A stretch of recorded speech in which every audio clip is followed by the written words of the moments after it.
पुत्री, पुत्री, पुत्री। धाइमा, धाइमा, ये क्या किया आपने? कितनी कठिनाई से मुझे निद्रा आई थी और आपने जगा दिया। यदि तू अब भी ना जागी तो तेरा भाग्य सो जाएगा। क्या? कुमार भरत कहाँ है? भ्राता युधाजित आए थे। पिताश्री अस्वस्थ हैं और वे भरत को देखना चाहते हैं। राजवैद्य ने परामर्श दिया है कि यदि भरत उनके पास कुछ दिन रह लें तो वे पुनः स्वस्थ हो जाएंगे। भरत शत्रुघ्न भ्राता युधाजित के साथ क्या चले गए। ये कैसा अनर्थ है पुत्री? लगता है विधाता भी हमारा वैरी हो गया है। अब मैं क्या करूं? धाइमा, आपके इस विलाप से मुझे क्रोध आ रहा है। आप मेरे धैर्य की परीक्षा क्यों ले रही हैं? आखिर ऐसा क्या हुआ है? हुआ नहीं, होने वाला है। मैं सब कुछ अपनी आंखों से देखकर और कानों से सुनकर आ रही हूं। एक गुप्त सभा चल रही है। मैं जानती हूं धाइमा, महाराज और पुत्र राम उसी सभा में भाग लेने गए हैं। तुम्हें किसने बताया? कौशल्या दीदी ने। और कौन बताएगा मुझे? उन्होंने ही तो भरत को जाने की अनुमति दी। भरत को जाने की अनुमति दी और ये नहीं बताया कि सभा में क्या हो रहा है? होगी कोई अयोध्या की समस्या? अयोध्या की समस्या नहीं, ये महाराज दशरथ, तुम्हारी सौत कौशल्या दीदी और राम की मिलीजुली समस्या है। महाराज दशरथ ने समस्त अयोध्या के जनप्रतिनिधियों को बुलाया और कहा कि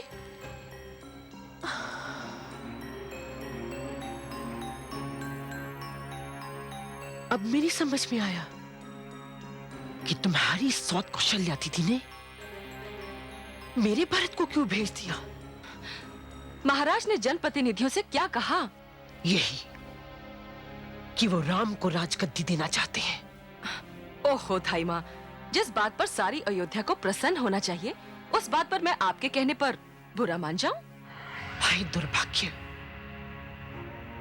तुम्हारी सौत ने अवश्य तुम पर कोई जादू टोना किया हुआ है।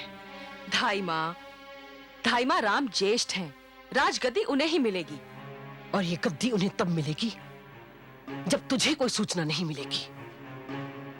जब भरत ननिहाल भेज दिए जाएंगे और जब तक वो लौटेंगे तुम्हारी सौत का बेटा राजा बन चुका होगा।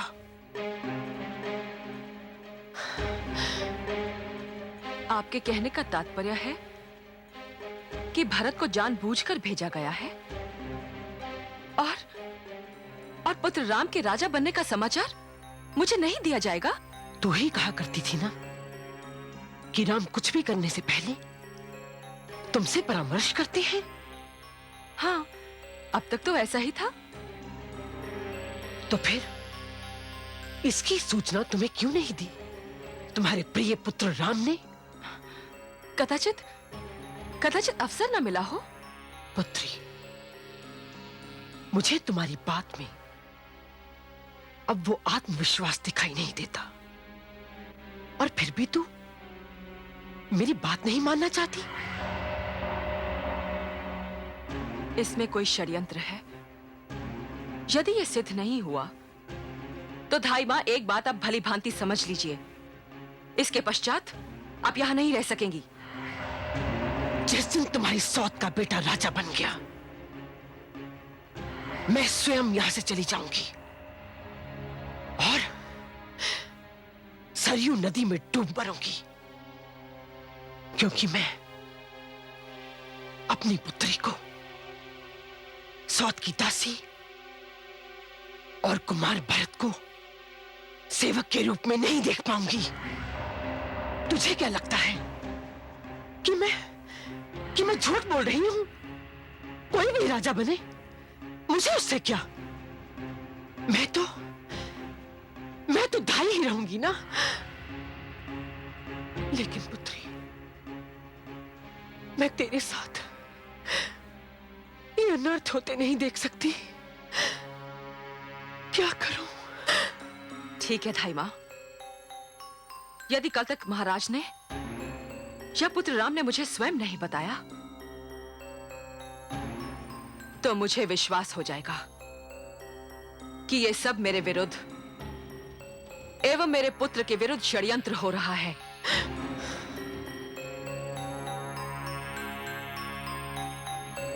ठीक है पुत्री, मैं तुम्हें 15 दिन का अवसर देती हूं और यह भी बता देती हूं कि महाराज राम के राज्याभिषेक के दिन ही तुम्हें बताएंगे। नहीं, ऐसा नहीं हो सकता, ऐसा नहीं होना चाहिए। मैं ऐसा नहीं होने दूंगी। तो मुझे वचन दो कि तुम स्वयं महाराज से ये प्रश्न कभी नहीं करोगी।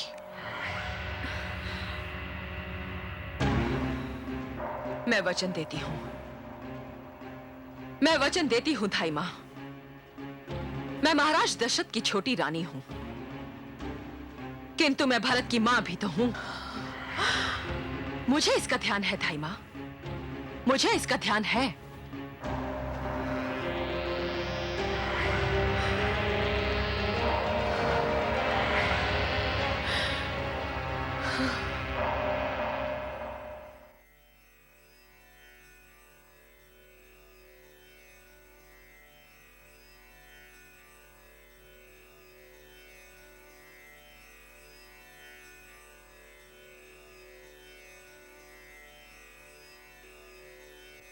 कुलगुरु, कुलगुरु, प्रणाम कुलगुरु। आपका कल्याण हो राजन। राजन, आपके उत्साह की तरंगों पर तैरता कुलगुरु का संबोधन आपके हृदय की आतुरता एवं प्रसन्नता को दर्शा रहा है। कुलगुरु, अभी भी प्रधान राज ज्योतिषी ने मुझे यह सूचित किया है कि पुत्र राम को युवराज घोषित करने का सबसे उत्तम मुहूर्त कल प्रातःकाल है। कुलगुरु, यदि यह समय निकल गया तो? अयोध्या नरेश, मैं आपके मन की दशा को समझता हूं। पिता पुत्र को अपने सिंहासन पर बैठा देखने को कितना लालायित रहता है। जी कुलगुरु। कुलगुरु, जब से जनमत के राम के पक्ष में होने का आदेश मिला है, मेरा धैर्य समाप्त हो गया है। मैं इस शुभ मुहूर्त को निकलने नहीं दूंगा कुलगुरु। राजन, मुहूर्त कहां निकलता है? निकलने वाला तो समय होता है, जो प्रारब्ध से अधिक बलवान एवं वायु से भी अधिक गतिवान होता है। मानव प्रतीक्षा में खड़ा रह जाता है तथा समय निकल जाता है। राजन, मेरा विचार है कि इस समय आप शीघ्रता ना करें एवं बादलों से धरती की ओर चल पड़ी वर्षा की बूंद को वापस मत लौटाइए। तटबंध तोड़ चुकी नदी की धारा को तटों की ओर मत मोड़िए। आप आदेश दीजिए कुलगुरु कि कल मैं राम को युवराज के पद पर देख सकूं। उठिए राजन, जैसी विधि इच्छा। मेरे आश्रम से समस्त तीर्थों एवं पवित्र नदियों का जल मंगवा लीजिए। अन्य व्यवस्था भी आपको सूर्योदय से पूर्व कर लेनी होगी। आपका जो भी आदेश होगा पूर्ण होगा। राजन, मेरा इस समय राम तथा पुत्रवधू सीता से मिलना अत्यंत आवश्यक है। मुझे उन दोनों को व्रत तथा कुछ नियम बताने होंगे। आप मंत्री परिषद को बुलवाइए, तब तक मैं पुत्र राम से मिलकर आता हूं। जो आज्ञा कुलगुरु। कल्याण हो राजन।